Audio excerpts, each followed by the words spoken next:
안녕하세요. 러닝 비하인 잘쌤입니다. 제가 장경인대 증후군에 대한 영상을 만든 게 벌써 3년 전이더라고요. 사실 한번 만들었으니 다시 만들 필요는 없지 않나 라는 생각에 새로 만들지는 않았었는데요. 그래도 명실상부 러닝 부상 채널로서 조금씩 최신 지견을 더해서 다시 한번 깔끔하게 정리해드리는 게 필요하지 않을까 하는 생각이 들었습니다. 많은 러너분들과 소통하고 경험하면서 정말 흔하면서도 골칫덩이 부상 중의 하나인 무릎 외측으로 통증을 일으키는 장경인대 증후군에 대해서 몇 가지 새로운 내용을 추가해서 말씀드려 보도록 하겠습니다. 이미 알고 계신 분들이나 현재 부상 중인 상태가 아니시더라도 분명히 도움이 되실 겁니다. 여러분들의 구독, 좋아요가 제게 꾸준함의 원동력이 됩니다. 감사합니다. 장경인대 하는데 사실 이름이 무슨 뜻인가 싶을 때가 있습니다. 그치만 의학 용어가 낯설어서 그렇지 사실은 그렇게 어렵지 않습니다. 여기 우리 섹시하다고 표현하는 요 뼈 있죠? 치골 아니고요. 여기가 장골입니다. 그리고 무릎 아래쪽에 있는 뼈, 요거를 경골이라고 부릅니다. 네, 신스프린트호는 그 뼈예요. 장골과 경골을 이어주는 인대라서 장경인대라고 말합니다. 간단하죠? 장골 능선에서 시작돼서 허벅지 옆쪽을 쭉 타고 내려와서 걸디 튜버클, 거디 결절이라고 하는 경골의 이 부분에 와서 붙게 됩니다. 비골두 바로 앞쪽으로 살짝 튀어나온 부분 만져지실 건데요. 거기가 장경인대가 붙는 자리입니다.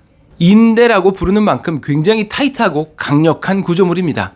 우리가 힘을 많이 들이지 않고도 서 있을 수 있는 이유가 바로 이런 구조물이 짱짱하게 버텨주고 있기 때문이죠. 장경인대 증후군은 1975년에 처음 발견되었는데요. 러닝, 사이클, 스키, 농구, 축구 선수들에서 자주 진단되었습니다. 그러니까 무릎의 굴곡 신전, 굽혔다 폈다가 자주 반복되는 운동을 하는 사람들에게서 잘 생기는 부상이라는 거죠. 사실 장경인대 증후군의 명확한 원인은 아직도 논란의 여지가 있고 여러 요인이 복합적일 것이라고 생각하고 있습니다.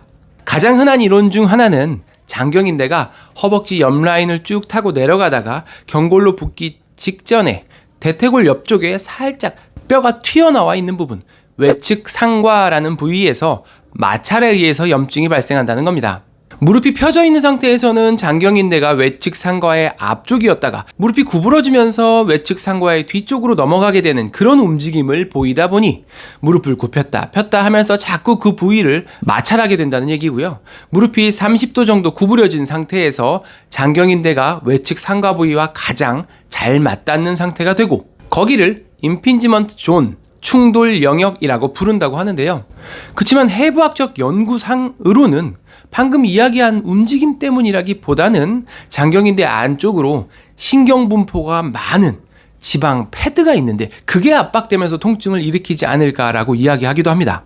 또 다른 하나의 이론은 장경인대와 외측 상과 사이에 있는 물주머니, 점액낭에서 만성적인 염증이 발생했기 때문이지 않을까라고 생각하기도 합니다. 그래서 현재는 딱 이거다 라기보다는 이 중 하나이거나 이런 이유들이 얽혀서 복합적으로 발생하는 것이 아닐까라고 생각을 하고 있습니다.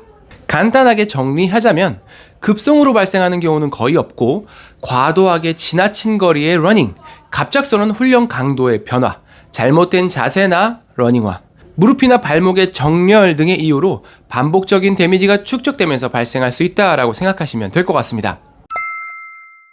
무릎 통증의 원인을 자세히 알려면 엑스레이 찍고 MRI? 또 찍어야 되나?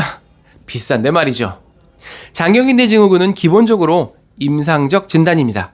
그러니까 특별한 검사를 통해서 진단하는 게 아니라 경험 많은 의사가 환자의 과거력과 정보, 상태를 살펴보는 것으로 진단을 하게 된다는 것이죠.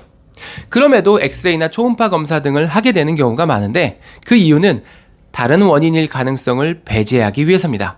그리고 또 오다리나 X자다리 등의 무릎 정렬이나 불안정성 등을 찾아서 치료의 방향을 설정하기 위해서이기도 합니다. 무릎 외측 통증이 있을 때 장경인대 증후군과 함께 감별해야 하는 질환은 경골 피로골절, 반월상 연골 파열, 외측 측부인대 손상, 대퇴이두근 힘줄염, 슬개대퇴 통증 증후군 등이 있습니다. 무릎 외측이 아파서 장경인대 증후군이 의심되면 쉬어야 됩니다. 일단은 그렇죠. 러닝을 과하게 해서 온 부상이라면 결국에 쉬다 보면 낫으니까요. 그렇지만 우리 러너는 조금 더 디테일함을 원합니다.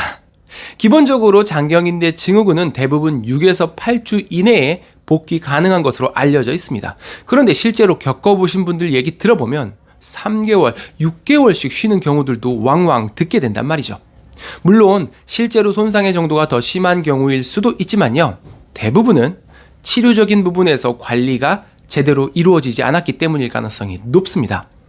기본적으로 장경인대 증후군으로 무릎 외측 통증이 발생한다면 통증이 사그라들 때까지는 러닝을 중단해야 합니다. 일단 그것부터 조금 어렵죠. 하지만 이걸 잘 지키지 못하면 재발의 굴레에 빠져 악순환이 돌 수 있습니다. 통증을 유발하는 러닝은 물론이고 그런 움직임이나 자세를 피해 주시는 것이 필요합니다. 저처럼 사무직인데다가 평소 다리를 꼬는 습관이 있다면 고쳐야 한다는 겁니다. 그러면서 동시에 관리가 들어가줘야 하는데요. 장경인대 스트레칭과 장경인대를 잡아주는 근육들의 강화 운동이 필요합니다. 장경인대 스트레칭 같은 경우는 집에서는 폼롤러 마사지가 좋고요. 병원에 다니실 수 있으면 물리치료나 도수치료가 유착을 끊고 근막을 이완시켜주기 때문에 도움이 됩니다. 근력운동은 장경인대를 이어주는 근육들이 타겟이 되는데요. 그림에서 보시는 것처럼 장경인대는 장골 쪽으로 이어지면서 대퇴근막 장근, 중둔근, 대둔근과 이어지게 됩니다. 주로 고관절 외전근이라고 불리는 근육들이거든요. 다리를 옆으로 벌려주는 동작을 통해서 강화 운동을 해줄 수가 있습니다. 강도를 높이기 위해서는 누워서 진행하거나 세라밴드를 이용하는 방법도 있겠습니다. 이렇게 스트레칭과 근력 운동을 해주면서 자극되는 움직임을 피해주게 되면 보통은 3, 4주 정도면 통증이 거의 사라지게 됩니다. 그러면 이때부터 러닝을 다시 시작해 보는데요. 여기서 또 하나 문제가 발생할 수 있습니다. 그동안 못 뛰었잖아요. 이전에 감도 찾고 마일리지 회복도 해야 되다 보니 마음이 급해서 갑자기 너무 또 과하게 스타트를 해버리는 분들이 계세요. 그러면 재발이라는 합병증이 발생할 수가 있습니다. 아직 완벽히 나은 게 아니기 때문에요. 그래서 통증이 없어도 다시 러닝을 시작할 때에는 첫 주는 평소보다 짧은 거리를 최대한 평평한 길에서 핫뛰 핫쉬로 뛰어주도록 권고하고 있습니다. 그러면서 무릎 통증 상태를 봐가면서 괜찮다면 러닝의 빈도와 거리를 서서히 늘려가 주시면 되겠습니다. 한 가지 더 주의하셔야 할 점은 완전히 좋아지기 전까지는 울퉁불퉁한 표면이나 내리막 달리기는 피해 주셔야 한다는 겁니다.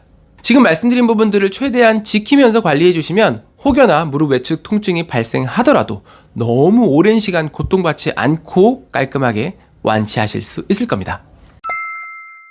사실 러닝 부상이라는 게 물론 거의 겪지 않으시는 분들도 계시지만 대부분은 여기저기 아파보고 쉬어보기도 하고 그러면서 인생과도 같은 러닝에 대한 철학이 생기고 그렇게 성장하고 고수러너가 되어가거든요. 그렇지만 특히 초보 러너분들일수록 잘못해서 너무 고생하게 되면 그만두거나 하는 경우가 생기게 되고 너무 안타깝죠. 조금만 더 알고 조금만 더 신경 써서 휴식하고 관리해 주시면 더 강하고 더 단단한 러너로서 거듭나실 수 있을 거라 생각합니다. 그치만 어찌되었건 간에 부상은 안 오는 게 최선이겠죠. 우리 러너분들 모두 아프지 마시고 즐겁고 행복한 러닝 하시기 바라겠습니다. 러닝 비하인 잘쌤이었습니다. 감사합니다.